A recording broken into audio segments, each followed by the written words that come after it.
Emerson is one of the most influential philosophers in the United States. His many essays and lectures have enraptured audiences at many different colleges throughout New England, and his Transcendentalist Club has risen to become one of the most prominent philosophical clubs in the New World.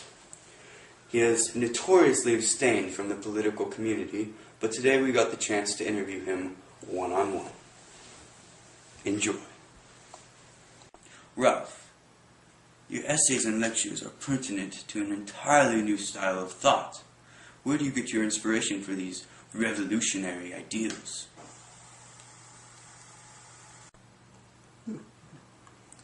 Well, Guy, I received my inspiration from a number of sources, like nature, my struggles with the church, of course my good friend Zoe here.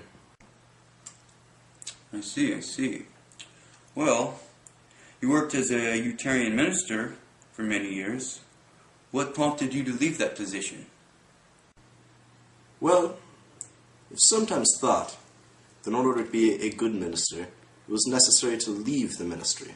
The profession is antiquated. In an alternate age, we worship the dead forms of our forefathers.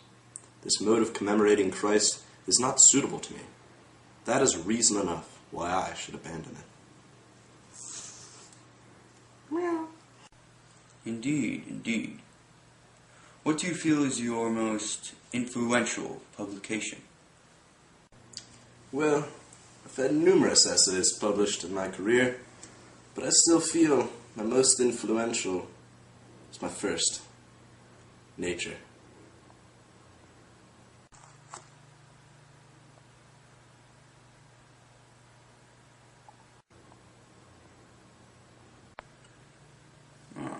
Well, where did you receive the inspiration for this essay?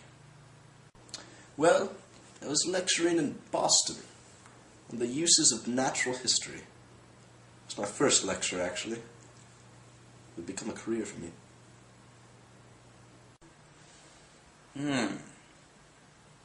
What is the premise for this nature essay?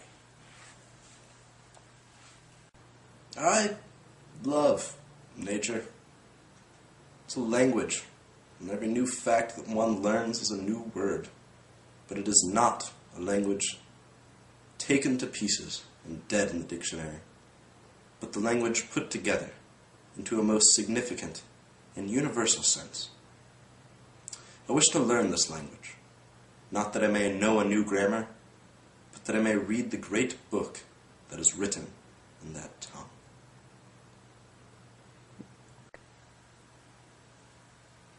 Okay, well, that's outstanding. Now, it is to my understanding that you are in correspondence with another man named Henry Thoreau, another upcoming philosopher. Well, we met in 1837 in Boston.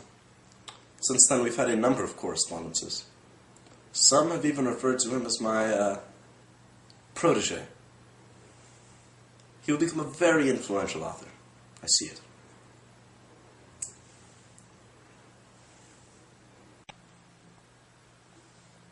All right, well, would you look at that? Now, it is also my understanding that you had an incident recently giving a graduation address at the Harvard Divinity School. Some have claimed you to be an atheist. What is your sentiment on that? Zoe, it's peppermint. It's tasty. Zoe, it's peppermint. Zoe, it's peppermint. Oh, well, yes, the lecture of divinity. I was lecturing at the Harvard Divinity College at their annual graduation, and I made a comment. I said, well, there's this man you guys talk about quite a bit. His name's Jesus Christ. And I said, really, the status you give to him, a little bit unjustified, but let's be honest. You elevate him to the status of a god, and I use the term you loosely. I don't mean literally you. I have no idea about your philosophical intentions, but the Christian religion has elevated Jesus Christ to the status of a god. I don't believe that's true. I fundamentally believe Christ, or there is God, and God's Son, Christ, is perhaps a demigod. And for that, I've been labeled an atheist. Curious, very curious. Now as a final question. We would like to have your opinion on the rising issue of slavery. Would you care to comment? Slavery. I really prefer to abstain from commenting on such a delicate issue, but given you gave me all of these oranges, I feel somewhat obligated. The South refers to slavery as an institution. I would rather say it is destitution.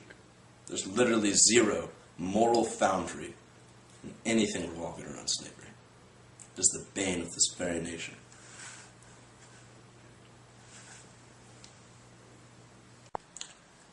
Very interesting indeed, Mr. Emerson.